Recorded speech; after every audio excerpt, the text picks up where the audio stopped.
The Anderson Financial Group's boardroom hadn't changed in the 20 years since our father first brought me here. The same mahogany table, the same leather chairs, the same oil painting of the Boston Harbor that had watched over 3 generations of our family's leadership. But today, everything was different.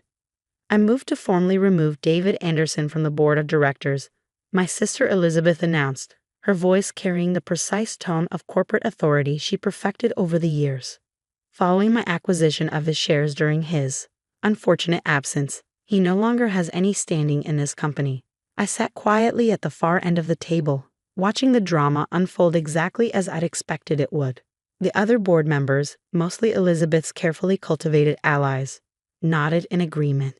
They saw what they wanted to see, the competent older sister cleaning up after her irresponsible younger brother. If only they knew. David, Elizabeth continued, not bothering to hide her smirk. You should leave now. Security will escort you out. 2 guards appeared behind my chair. I could feel the pity in their glances. They'd known me since I was a kid running through these halls, learning the business at our father's knee. Now they were about to escort me out like a common trespasser. Actually, I said, opening my laptop, I think we should review some interesting transactions I've discovered first. Elizabeth's perfectly maintained composure flickered for just a moment. There's nothing to review. The share transfer documents are clear. While you were in the hospital. Ah yes, my 3-month stay in the hospital, I interrupted softly. When I was fighting for my life after that mysterious car accident, the perfect time to arrange a share transfer, wouldn't you say? The room temperature seemed to drop several degrees. I looked around the table, meeting each board member's eyes in turn. Would anyone like to know what I was doing before that accident? What I discovered in our company's books.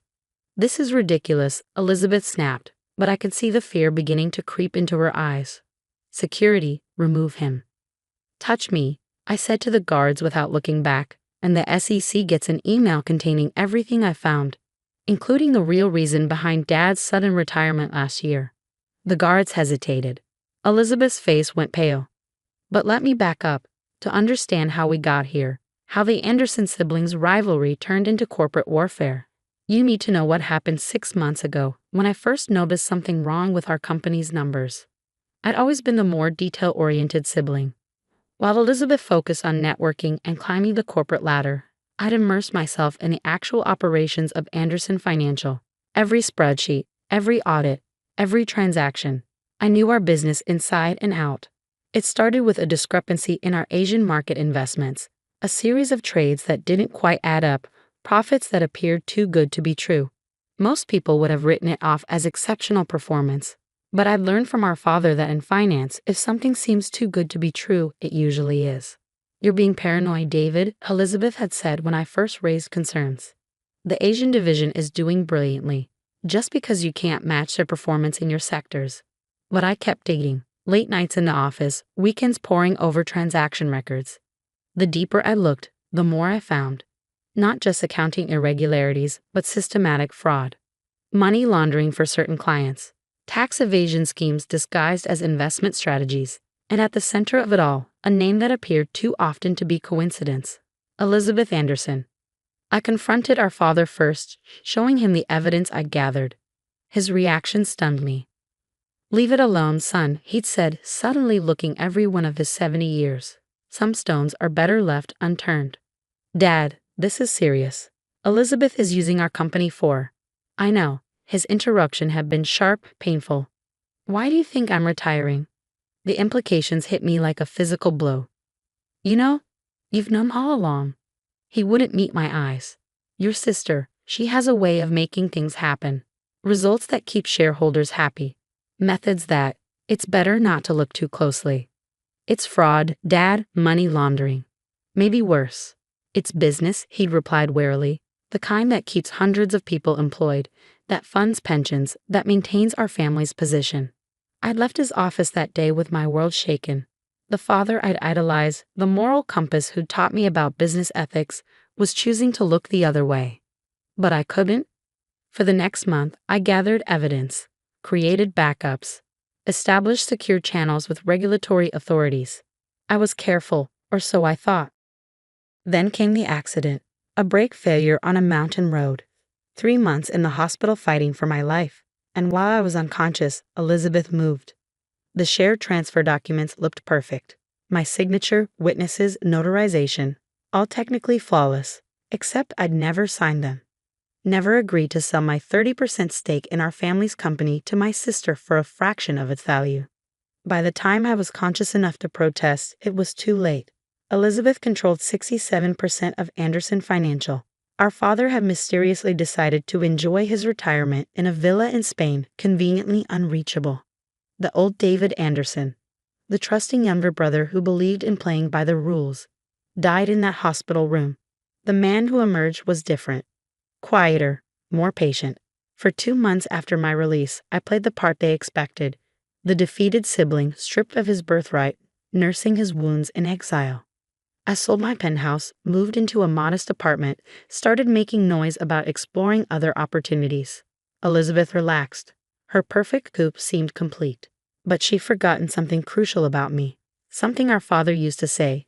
David sees the details others miss. And in finance, the devil isn't just in the details. He lives there. While everyone thought I was licking my wounds, I was building my case. Every transaction Elizabeth had ever touched. Every client she'd brought in. Every deal that seemed too good to be true. And I found patterns. Connections. A web of financial manipulation that went far beyond what I'd initially discovered. The evidence currently stored on my laptop would destroy not just Elizabeth's career, but the careers of half the people in this boardroom. The only question was who would see it first, the board or the federal authorities. Now, sitting at the end of that mahogany table, watching my sister's composure crack, I almost felt sorry for her. Almost. Would anyone like to see what I found? I asked the room quietly, or should we discuss how this plays out? Elizabeth's lawyer started to speak, but she silenced him with a sharp gesture. She knew me well enough to recognize the tone in my voice. The same tone I used when we were kids, and I caught her in a lie. "What do you want?" she asked, her voice barely a whisper. I smiled, thinking of all the nights I'd spent building my case, of the pain during physical therapy, of our father's betrayal. Want? Dear sister, I don't want anything. I opened my laptop screen. I just think it's time for the truth to come out. All of it. And then I began to show them exactly what I'd discovered. The boardroom's tension could have been cut with a knife as I connected my laptop to the presentation screen. Elizabeth remained frozen in her chair, her usual confidence replaced by barely concealed panic. Let's start with the Preston Holdings acquisition. I began, pulling up a series of transaction records. On paper, it looked like a masterful deal. Elizabeth acquired a $500 million company for just $300 million. The board celebrated her negotiating skills. I clicked to the next slide. But here's what really happened. Preston Holdings was never worth $500 million. The valuation was artificially inflated through a series of fake contracts and phantom clients, all created by shell companies that coincidentally traced back to a certain law firm in the Cayman Islands. This is nonsense, Elizabeth interrupted, but her voice lacked conviction. Is it? I pulled up another document. This is the registration paperwork for Ocean Vista Limited, the main shell company. Notice the founding partner's signature. Look familiar, Elizabeth? She went pale. It was her signature, carefully disguised but unmistakable to anyone who knew what to look for. Preston Holdings was worth barely $100 million, I continued. But Elizabeth arranged for Anderson Financial to pay $300 million, with the excess $200 million flowing through those shell companies and back to. Well, let's see where the money went. The next series of slides showed a complex web of international transfers, each carefully structured to avoid detection. By the time I finished tracing the money flow, several board members looked physically ill. "My God," whispered Henry Blackwood, our oldest board member. "How long has this been going on?" 5 years, I replied, since Elizabeth became CEO. But it gets better. Should we talk about the Asian market miracle next? Or perhaps the real reason behind Dad's sudden retirement? Stop. Elizabeth's voice was barely audible. Please. I looked at my sister, really looked at her. The perfectly tailored suit, the expensive jewelry, the careful makeup. All part of the image she crafted of the brilliant CEO, the financial wizard who could do no wrong. Why? I asked simply. Why wasn't legitimate success enough? You don't understand, she hissed. The pressure, the expectations. Do you know what it's like being a woman in this industry? Having to be twice as good, twice as successful. So you decided to cheat, to steal, to try to kill me when I got too close to the truth. The boardroom erupted in gasps. Elizabeth's face went from pale to ashen. That's right, I continued, my voice hardening. The brake lines in my car didn't just fail spontaneously. I have the mechanic's testimony and the security footage showing who visited the parking garage the night before my accident.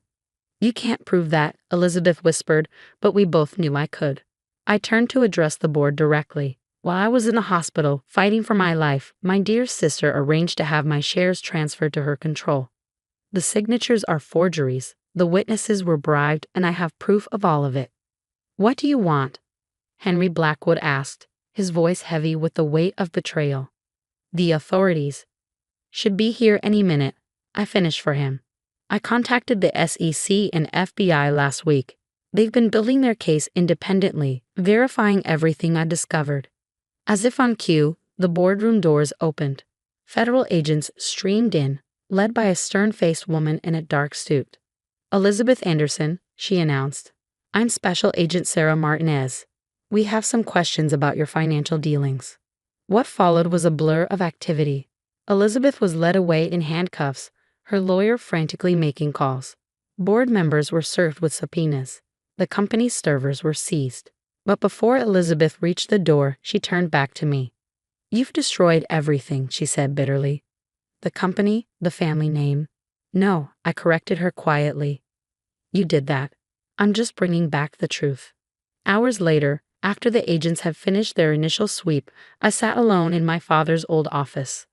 The sun was setting over Boston Harbor, casting long shadows across the space where I'd spent so much of my childhood.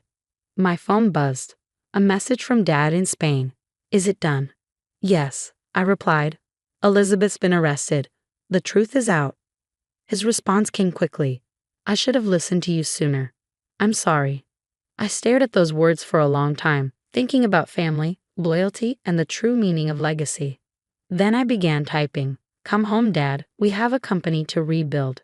The next few months were a whirlwind of change. Elizabeth pleaded guilty to multiple federal charges, accepting a 15-year sentence rather than face a public trial. Several board members resigned in disgrace.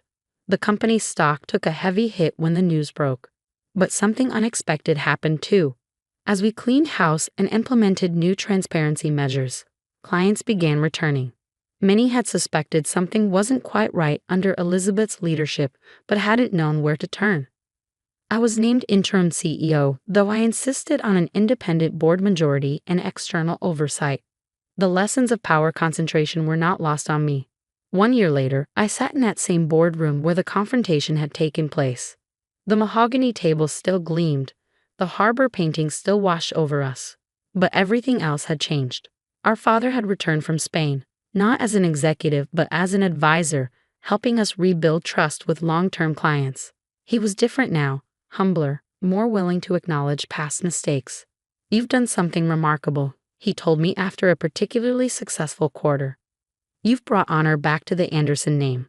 Not just me, I replied. Everyone who chose truth over convenience, ethics over easy profits. The company's new slogan, displayed prominently in our lobby, read, Success through integrity. It wasn't just words. We'd implemented stringent oversight measures, established anonymous reporting channels, and created an independent ethics committee. Elizabeth's story became a cautionary tale in business schools, a case study in how the pressure to succeed at any cost can corrupt even the most promising executives. As for me, I kept the modest apartment, drove a reasonable car, and focused on rebuilding not just our company's wealth, but its soul. Late one evening, as I was preparing to leave the office, I received an unexpected letter. It was from Elizabeth, written from federal prison. Dear David, I've had a lot of time to think about what I did, to the company, to our family, to you. The hardest part isn't the prison sentence or the public disgrace. It's knowing that I became everything our parents once taught us to fight against. You were right. Legitimate success would have been enough. I just couldn't see it through my own ambition. I don't expect forgiveness, but I want you to know you did the right thing. Elizabeth. I placed the letter in my desk drawer, next to the photo of our family from happier times. Then I turned back to my work, reviewing audit reports, checking compliance measures, ensuring that what happened under Elizabeth's leadership could never happen again. Because in the end, true success isn't measured in profit margins or stock prices. It's measured in the strength of our principles, in our willingness to stand for what's right, even when it costs us everything we thought we wanted. And sometimes the greatest victory isn't in destroying our enemies, but in rebuilding what they tried to corrupt.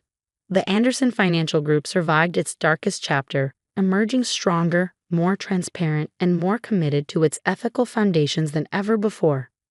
Not because of complex financial strategies or aggressive acquisitions, but because one person refused to look the other way when confronted with wrongdoing. As I finally headed home that evening, I paused in the lobby to read the company's mission statement, newly etched in glass. In finance, numbers tell stories, but character reveals truth. Some stories, I've learned, are worth more than all the fraudulent profits in the world. And some truths, once revealed, can set entire families free.